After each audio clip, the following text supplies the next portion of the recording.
Hi everyone, today's chapter is one of my favorites, chapter 6, and we're going to be talking about intimacy, affection, and caregiving.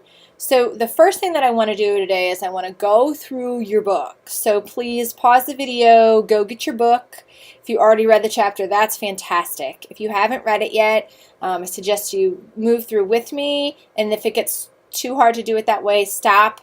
Read the chapter and then go through with me. But if you can follow and go through with me, mark some stuff and then go read again, that's great. Whatever order works for you. But we're going to be moving through, literally walking through some pieces of the chapter. And then I want to talk about a few extra things with you. So it's a longer one, and there's just too much that you need to know. I can't not have a long video. So we're talking about intimacy, affection, and caregiving. An overarching assignment, an informal one, is for you to amp up your communicated affection, okay? And then watch for the positive effects. Okay, so moving through the book, so this is chapter 6. There's also, of course, an online version of this text, which you may have, but I'm old school with my hard copy. So we're starting on page 131, Intimacy Within Partnerships and Families. If you move to page 132, there's a good bit talking about the word intimacy coming from the Latin word intimus. So that's in there. And so I want to point out to you that this is pretty cool because the word means inner. And intimacy means our innermost self, our deepest parts, a depth of closeness that is as deep as one can go. So the word intimacy, while some people put a physical connotation with it, some people think more about the verbal and how much you know about somebody. I want you to keep in mind that it takes a really long time to really know someone. And so intimacy is something that we can have in extremely long relationships. And once we know all that we think we can know about somebody, there's usually more, they're also changing and evolving and they're having new experiences. So intimacy is something that we can always have, but it is something that's the innermost parts of us. So while we'll talk a bunch about physical affection today, don't lose sight of that it is a type of closeness that goes beyond what we have, even in fairly close interpersonal relationships. Family relationships and deep, meaningful interpersonal relationships have intimacy. Okay, so on page 133, the authors talk about the expectations of reciprocity promoting unrealistic expectations of emotional fusion. What they're saying and what I want you to know, whether you're following along in the book or not, if you can't follow along, this is too weird for you, just listen to what my lecture points. Disappointment is common in relationships, and it's particularly common in regard to intimacy. So I want to talk to you a little bit about something that's pointed out at the bottom of page 133 about meta-communication. In your textbook, Galvin, Braithwaite, and Byland say that relational growth depends on meaningful communication about knowledge of each other. They're talking about here, and what's really essential, and Duck is meta-communication, talking about how we want to interact with each other, which I stress a lot is incredibly important in relationships, particularly the family. Next, we're talking about commitment on page 134, and so there's something that I want to point out to you. There is a quotation at the bottom of this page, mark it if you wish, or just listen. Marriage actually changes people's goals and behaviors. I mentioned to you before the benefits of marriage. Married people are physically, emotionally, mentally, financially healthier than non-married people. As a group, that doesn't mean that a single person cannot be healthier than a married person, or that people don't even become more healthy once they leave marriage. It's a bad marriage. So I just want to be clear about that. Or if it's a marriage that was good and the partner passes away and they start a new life, you can be incredibly healthy and happy as a single person. Let that be known. But we do see that generally married people are healthier and happier in these ways. And so one of the things I want to point out to you is the data strongly suggest that even though most of that happiness comes from the commitment and the intimacy and the closeness, there is a piece, there's a unique amount of variance in the happiness and satisfaction and health that comes from the legalized and socially accepted commitment. So I just want to make that clear that yes, the commitment, the love, the communication is paramount in what makes a better life. But the marriage commitment being recognized by society and having legal recognition, and married people being able to reap benefits such as shared insurance, seeing each other in the hospital. If one of them passes away, the other person is known as a true family member and has access to their stuff. There's something about that that is beneficial to people. And also, of course, the communication that society says you're a real family. So even though most comes from the calm within the relationship, there's also calm surrounding it, and legal and formal commitments do make a difference.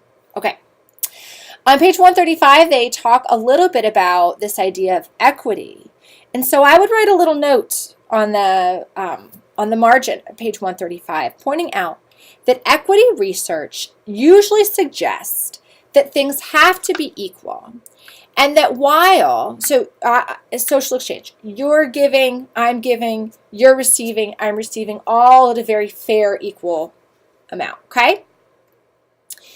Now, while original theorizing suggested that one being over-benefited or under-benefited was a problem, that people don't like to be the ones receiving more benefits than they're putting in, and they don't like to be the one receiving less benefits than they put in. That's what the theorists put forth.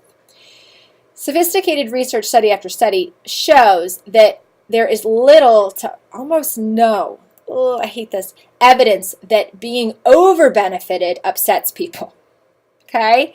So we see that when people are over-benefited, they're not dissatisfied. They don't want to leave.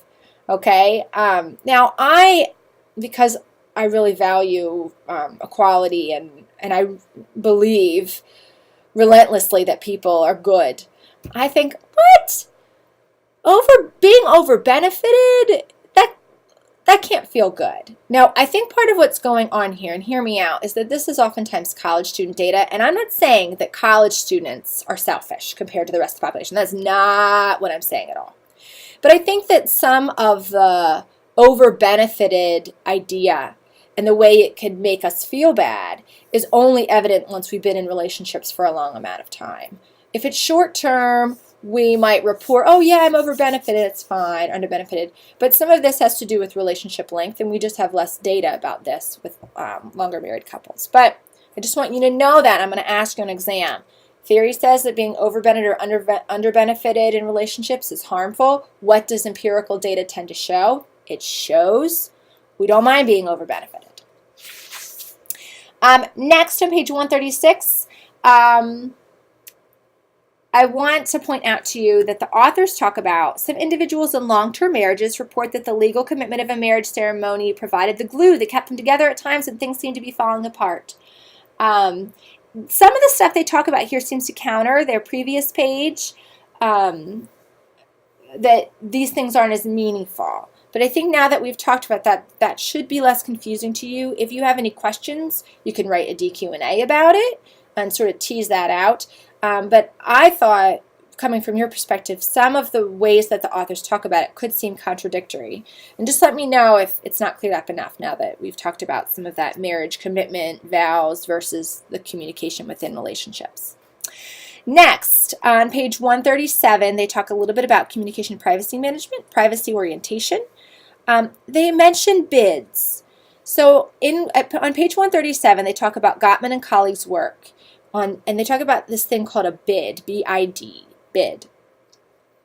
Let me read to you. Self-expression may be enacted through expressing affection non-verbally, including physical connections such as reaching for another's hand, holding another person, or an intense visual gaze. These serve as bids for affection. Back rubs, hand-holding, intense visual stares, or kisses often accompany or substitute for verbal self-disclosure.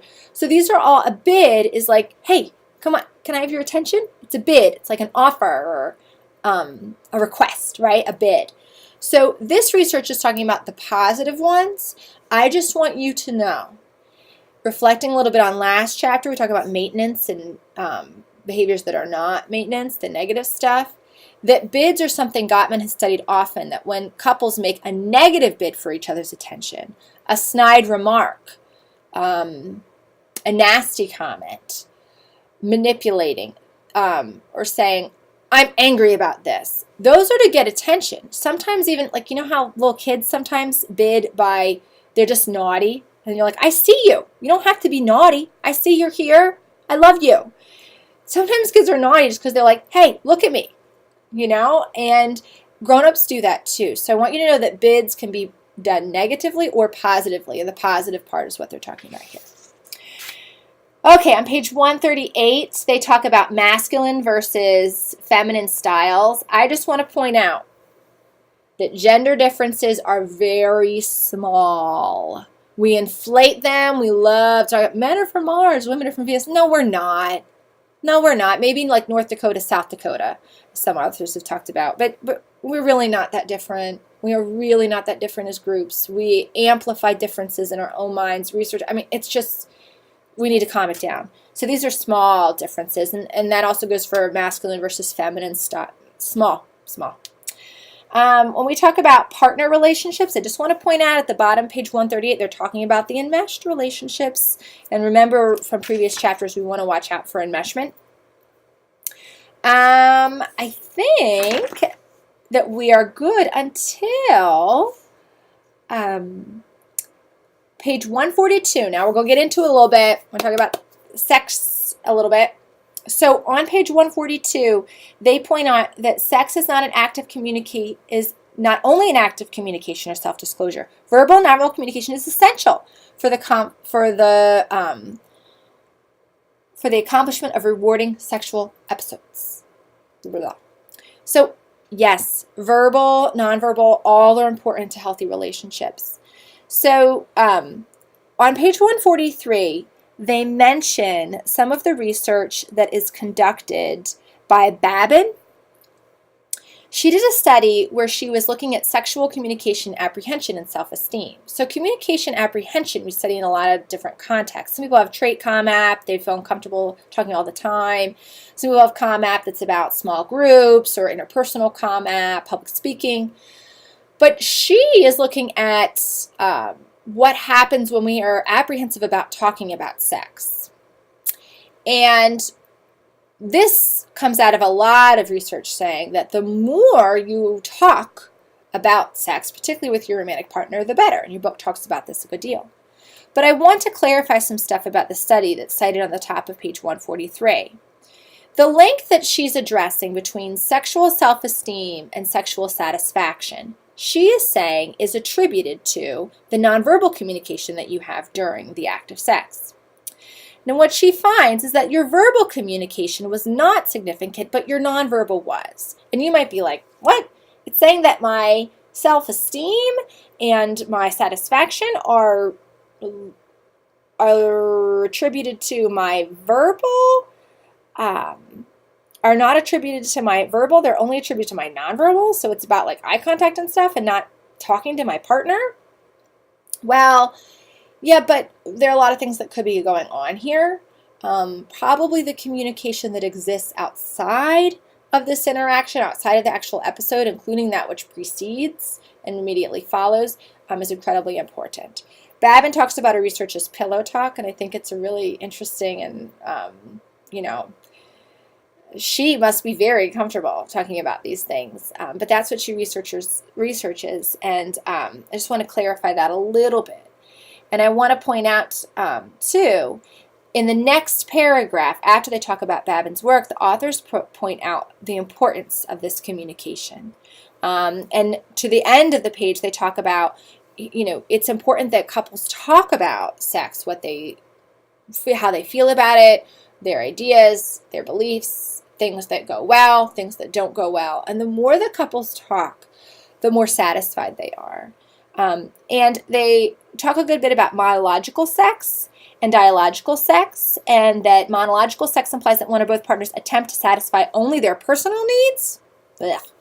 Dialogical sex is characterized by mutual concern and sharing of pleasure. Yay! So the research, I'm not just being a brat, the boo and yay corresponds with research. So note that part as well. But we do see where both are self-disclosing, both are caring about each other. Surprise, surprise, they have a better relationship, better sex life. And those two things go together. I want to point out on page 145 in particular, you as comm scholars, you probably know this, but there is still a huge misconception that if we talk to people about sex, particularly young people about sex, that it's going to encourage them to have it. No. This is not an empirically supported idea. Understandably, it's pretty scary for people to talk to young people about sex. It scares them. It makes them uncomfortable. But we see that when parents follow their children's lead, they make them feel comfortable, affirm and confirm, make them feel like they can ask questions. Parents follow the lead in answering their questions that they know they're meeting their kids' level. As the children go older, talking to your children about sex is actually one of the ways that you're likely to decrease their sexual activity and especially their harmful sexual practices, unprotected sex and things of that nature. So we actually see that you're far better off to talk to your children than to not talk to them.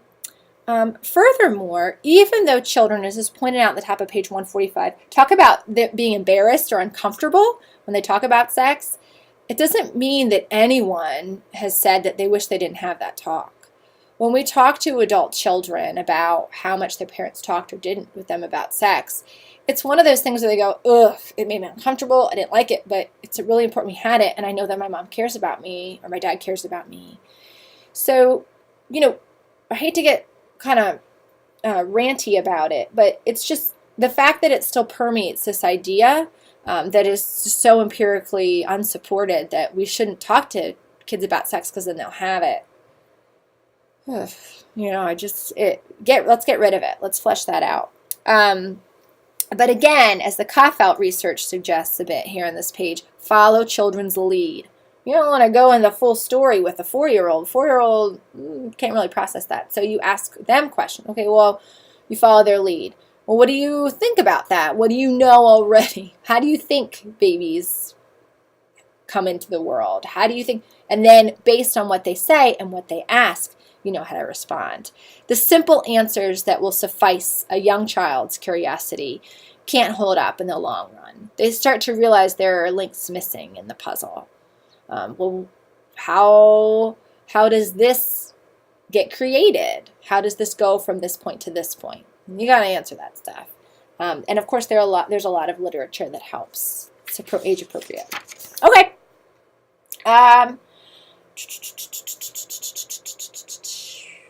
So some of the extensions of this that are pointed out, and I like the bullet points, page 146 to 147, are that parents who talk to their kids about sex and they talk about the best ways to do that, they're also going to have adult children who make smart choices and who are more comfortable talking to their partners about it, and they're less likely then to talk to their peers and get advice from their peers. When they turn away from their parents and turn to their peers, they're less likely to make smart choices because you want them getting it from the parent. As long as the parent's doing a good job. I want to point out something on page 148. They start talking a little about same-sex partnerships, and I want to talk to you about what's called coming out, the coming out process, where a family member discloses to another family that they are of a sexual orientation other than heterosexual. And one of the things that we know is that the coming out process is not once and very extreme. It's not out of nowhere.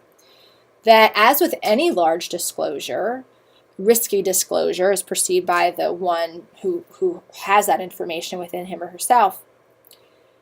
The disclosure is testing the water, putting out little clues and seeing how they're received, putting out some more clues and seeing how they're received, to test who can I trust with this information. When family members do that, at this point, they tend to disclose to mothers first, then to siblings. They're the next frequent, most common sisters. Dads are also in the lineup, but they don't, generally speaking, tend to be the first people to which they disclose. And once that family member learns